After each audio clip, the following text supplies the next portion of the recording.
coming up on the Lead Ministry Podcast. I told my kids all the time I went to the executive pastor, and I made all kinds of pitches and pleas. I was advocating to change something. And so guess what? Learn the skill now at home, as opposed to, hey, guess what? Your mom and dad have made a decision and we are next to God in terms of our wisdom and intelligence. No, we're not. And now your host, Josh Denhart. Hey, everybody. Welcome back to another episode of the Lead Ministry Podcast. We're grateful that you're here. Today's a fun topic. It's kind of a unique topic. It's about if you have kids and you are in a ministry context. I imagine if you're listening to this, you are in a ministry role, whether it's a key volunteer or whether you are on staff at a church. Well, if you have children and you're on staff at a church, you are what I call a PK, a pastor's kid. Now, of course, some people may reserve the right to say the senior pastor's kids. Well, that's a unique role and a unique thing that has unique costs, that your dad is the one who is primarily standing up and preaching and teaching, and that's going to have a unique family dynamic for you. But my perspective is that if you are on staff at a church and you have children, your kid is a ministry kid, and there's differences. Am I right, Bill? Oh, yeah, there are differences for sure. And so today's episode, because we want to help you lead effectively in ministry for the long haul and have the greatest outcomes and not have like your kids resent and loathe the ministry. How terrible of an outcome would that be? Yeah, and it happens a lot. I mean, how many stories have we heard about the pastor kid terrorizing everyone? Because they're acting out. And why are they acting out? They're acting out because they're hurt and they feel the ministry is not a benefit or a value or a blessing to their lives. They actually feel that it's extracting from their lives. And so they're rebelling against it and they're just straight up ticked off. Am I right? Yeah. Well, and I think the other side of that too is just like, a lot of times there can be so much pressure to be the perfect pastor kid, right? And so I think they're rebelling against that piece of it too, that the expectation is so much different for them than other kids in the ministry. So, well, there's a lot of things we're going to talk about today, Bill, but you just brought one to mind that I hadn't planned on talking about, which is just because you are my kid and you are the kid of a pastor does not mean that you have to be present in every ministry activity that's associated with your age. Right. Exactly. Yeah. Like, well, how come Pastor Josh's kids aren't on the Wednesday night roster? Well, because Pastor Josh and his wife are making discerning decisions for their kids and their unique family. It's not just a given. Right.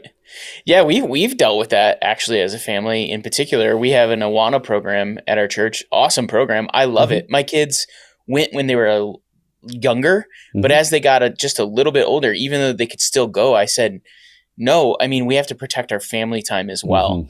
And they are already doing Bible memorization with their school and at home. And so it's like having another thing on top of all of those things. We don't have to be part of everything as a family. That's it. And so that is one way to protect your kids from resenting the ministry, is that it is not, you shouldn't have the perspective that it's a given that your kids have to participate in every single thing. Now, I remember one time my daughter was in first grade, and my daughter, she was born at age 30. You know what I mean? She was, yeah, she was born super mature. And so she came to us and she made in first grade a wonderful presentation for why she shouldn't have to do Wednesday night programming at our church. I was all ears.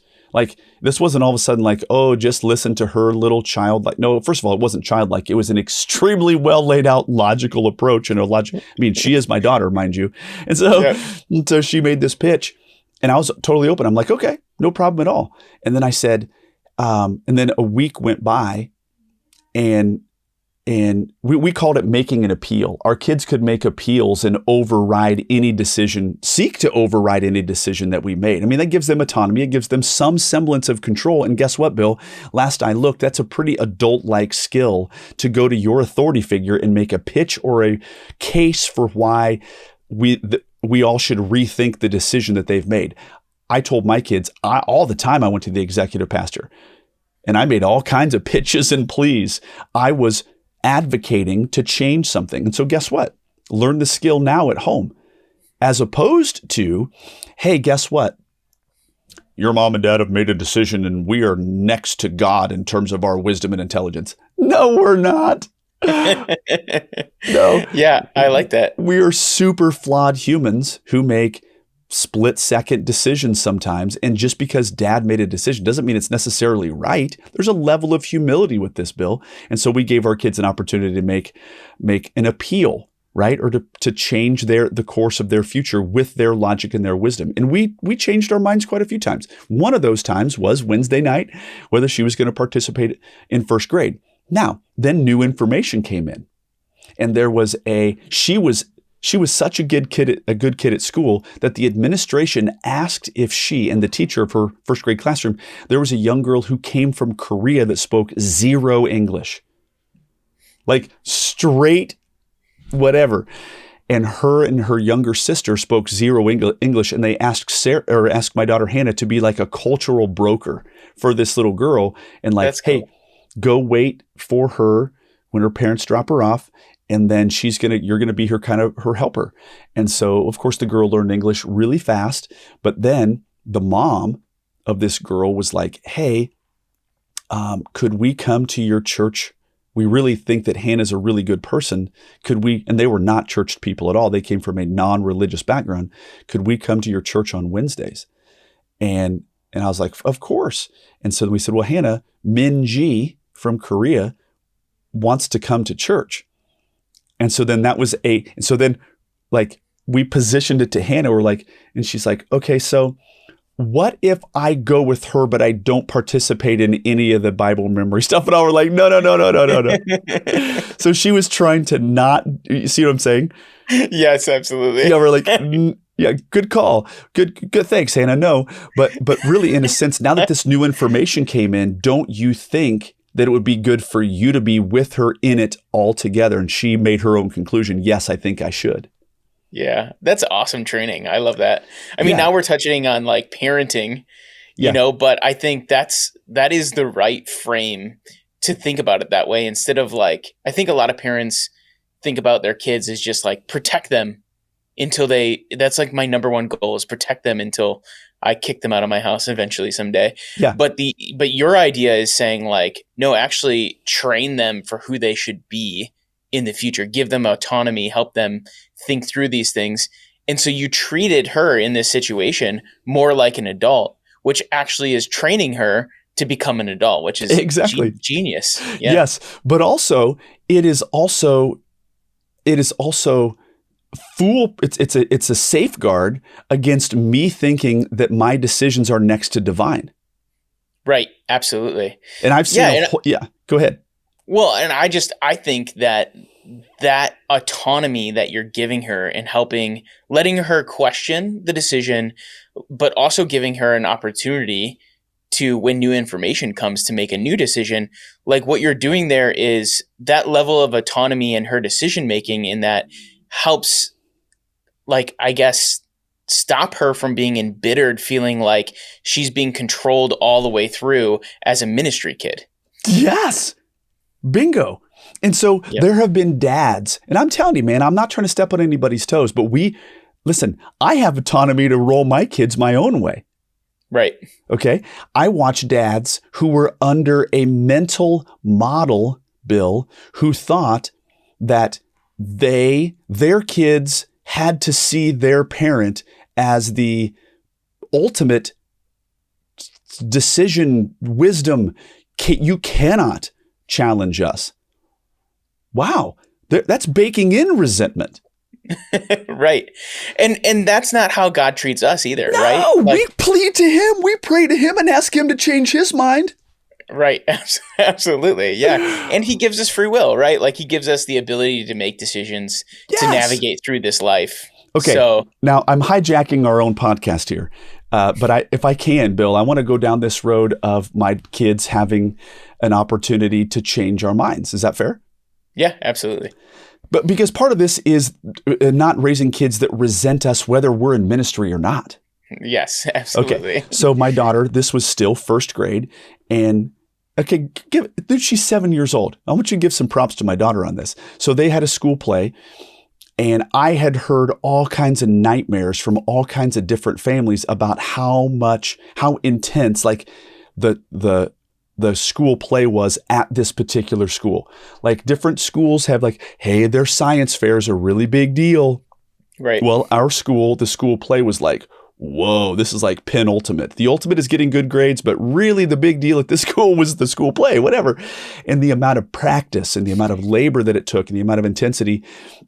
And I was a young dad, and I was watching, Bill, all of these families have what I call hurried family syndrome. Are you familiar with this? Yes. They were just strung out. And so as a young dad, I was like culturally putting up a stiff arm to go, I'm not going to be the dad who has hurried family syndrome. And so the answer is no, we're not doing the encroach on our family school play. Right. Well, Hannah said, can I make an appeal? And I said, sure. Are you ready to go now, or do you need to prepare? She goes, I need to prepare. So then she went off, she prepared, she came back, and I actually have an ebook about this whole thing that we should make a part of the notes or something. And the ebook is called, I Want My Kids to Argue. Provocative title. I want them to argue with me. And so then she went off, she came back really soon, and she goes, okay, I'm ready. And I said, go for it. And she goes, number one, this play is The Lion, the Witch, and the Wardrobe. This is a Christian play at a public school. We don't know what next year's play may hold. And I was like, dang, touche. She said, I'm the oldest, and we don't know what the school play actually is. We've heard that it's hard on families, but we really don't know. Do it with me as a trial run. If it's bad with me, we can never do it with any of our other kids behind us. And I was like, okay, good. She goes, next, Valerie Bance is your administrative assistant at church, correct? And I said, yes. She has 4 girls who have gone before us. They're a Christian family, and they've all been in the plays all years. Rather than assuming you know what it takes to be in the school play, check with Valerie Bance, get guidance from her. And I was like, so she won me over, Bill. Yes, I love it. And so then I was like, well, how can I argue with this? This is intelligent rebuttal. And I said, the answer is yes, you can do this. So first, look at the endorphins that just swelled up in her. Mm-hmm. She got her way. And the way that she got her way was intelligent, articulate, non-emotive, not throwing a fit and pitching herself on the floor and crying. Logic. Yes, I love that. And it's so important to learn that skill. I've done that. I've done the same things with my kids. It's like sometimes they come, here's the other side of this. Sometimes they come and I say like, okay, well, I'm willing to hear you out. What are your reasons? And they got nothing. They got nothing. And then I'm like, this is an easy no. Like, I need you to learn how to make a good persuasive pitch for why because this is a lifelong skill that you have to learn. Oh, yes. And there have been times that they have come with PowerPoints. There have been times that they've come with elaborate lists. There have been times that it affects all kids. And so then they put Caleb up to the task of being their representative. You know what I mean? Yes. This is nothing more than exactly what I did on staff every day of my life in order to get my way at church. Hello. Right. Yeah. And so this does fit. This is how we have our kids not resent us. Mm-hmm. They need to understand that I am not infallible, that I am nothing. Right. And there are times where they need to be able to influence a decision. Okay. Now, another way that we can keep our kids from resenting us or resenting the ministry as a pastor's kid is that I whispered into my kid's ear every single Sunday. I would intentionally find them. And by the way, I was a kids pastor. I was a very popular kids pastor, meaning that all these kids couldn't wait to get to church to see Pastor Josh. And they wanted to high five me. They wanted to hug me. They wanted to have the unique, funny, weird handshake that I had with that kid that I didn't have with that kid. I had a different handshake with that kid, whatever it was. I was very good at what I did. And I had all of these little children's ministry friends. And that could cause my kid to go, well, my dad doesn't have a unique handshake with me. And so every single week, Bill, and I just had this long conversation with one of the people that I do ministry coaching with. He's got a 4-year-old daughter. And he noticed that when she moved up into the 4-year-old room, which is the bigger kid room, she was very intimidated by the amount of attention that her dad was giving to other kids. That's normal. And so I said, here's what I did. And I would pull my kids aside and I would whisper in their ear to get them as close as I could. And I would say, okay, look, I'd point my finger and I'd say, look, all of these kids, do you see them all? They'd say, yes, Dad. And I'd say, your dad likes every one of them, but I love you. There is nobody here that I tuck into bed and read Bible stories to. You're the only one. You're the only one that I snuggle at bedtime. None of these kids do I ever kiss and give super big crazy hugs and tickle until they almost cry. You're the only one. And so then I did this I'm not kidding, dude. And I know my kids, because they've brought it up later on. They have brought it up to me that was very special to them. And so I want to give a shout out to everybody who happens to be listening to this. Make extra effort to tell your kids that they are your unique kid. Yeah, I like that. I tell my kids all the time that they're my favorite. So I tell my son, I say, I only have one son, by the way. Yes, but I'm always like, Isaiah, you're my favorite son. I just love you so much. And he jokes and he's like, yeah, but I'm your only son. And I'm like, yeah, but you're uniquely my only son. Yeah. And you're my favorite, And I tell my middle daughter, you're my favorite middle child in the history of the world. Yes. You're my favorite middle child. But I tell my youngest, I say, you're my favorite Eleanor. There's no other Eleanor in the world that I love more than you. And it's a joke. It's a joke, but it's also, I want them to know that I uniquely value them each. Bingo. And that's what we're talking about. And when you're a kids pastor or when you're a student pastor, finding special ways to make your kids feel special and set apart from all the other kids is something very unique that I tried to do. One of the things that I would do is that if ever I had to run to church, I would always go, oh my word, who wants to come to church with me? And everybody wanted to come because we made it a party. Yeah. And they would literally run full steam, full bore. You can't run in church. Unless you're with Dad in the evening, right? Yeah. And there's no one there. And they would just totally tear the place up and go all kinds of crazy and have all these internal, just my kid family games that they would play when I had to go grab something or I had to do something on the church computer that I couldn't do on my home computer. So we made it extra. One more thing that we did, Bill, that I was very intentional about is that when we had like a fall festival and we had the bounce houses. And this was a huge event at our church and I was going to be working the event. What did I do? I pulled my kids from school and I brought them in to the church, fired up every one of the 8 bounce houses or whatever crazy number that we had. And we would do every one of them together with me bouncing right next to them and me throwing them across the bounce house thing. When there were 0 lines. Yeah, I love that. Right? I would pilfer from the candy bucket that we're going to give to every single kid, and I would directly feed my kids candy and bounce in the bounce house with them with 0 lines because I was not going to be the dad who walked around this event with my kids.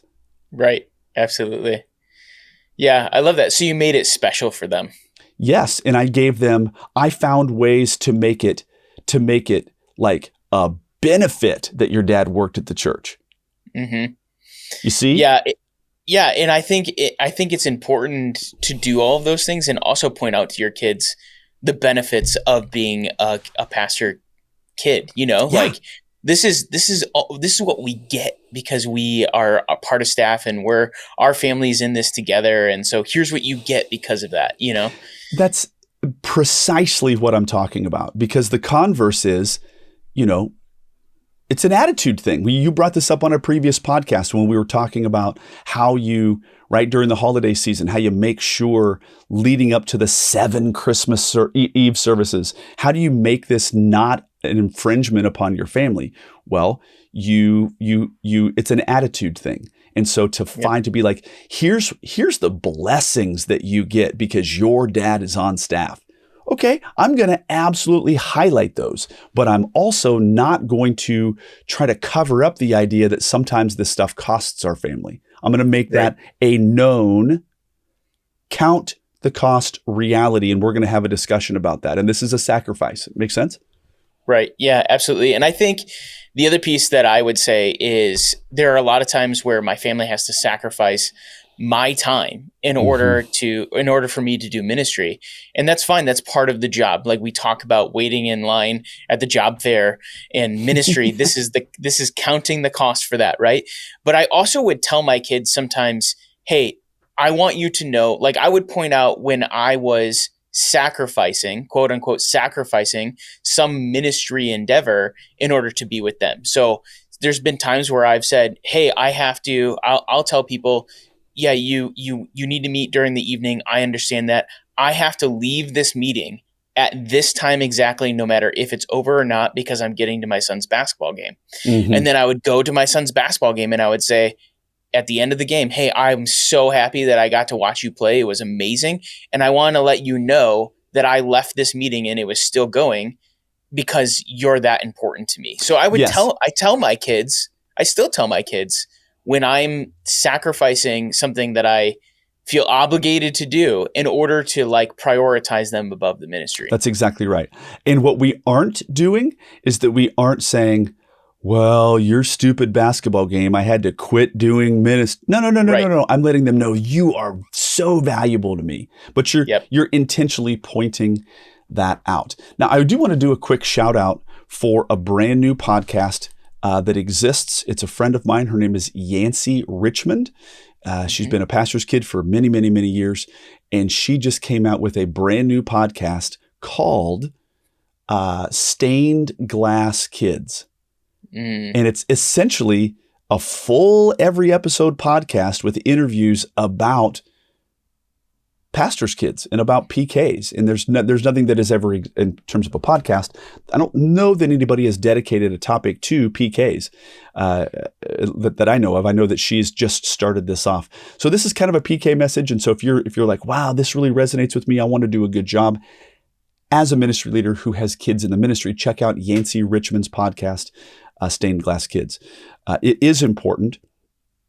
I have to say that I have a number of friends who are physicians. And those physicians, they make a whole bunch of money, which I don't make in ministry, whatever. But they have a thing called being on call. And sometimes my dad was a veterinarian and he had another partner. They had 2 veterinarians in this veterinary practice. They were animal doctors. And there were plenty of Christmas Day when my dad got a phone call, got this, prize bull that's down. And my dad would leave Christmas morning, put on his overalls and go out and deal with this, hopefully going to revive this, this super expensive bull that nobody wanted to die. And that was my dad's job. And he stood in that line at the job fair. And knowing full well that he didn't have a 9 to 3 banker's hours job.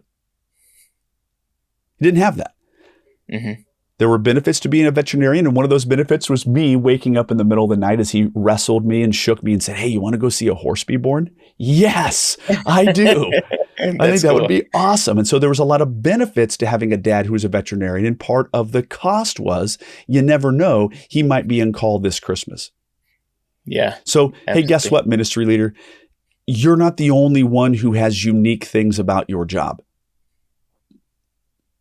The dentist, if he's a good dentist and somebody's got a really raging toothache, he's probably going to try to fix their tooth over the holidays.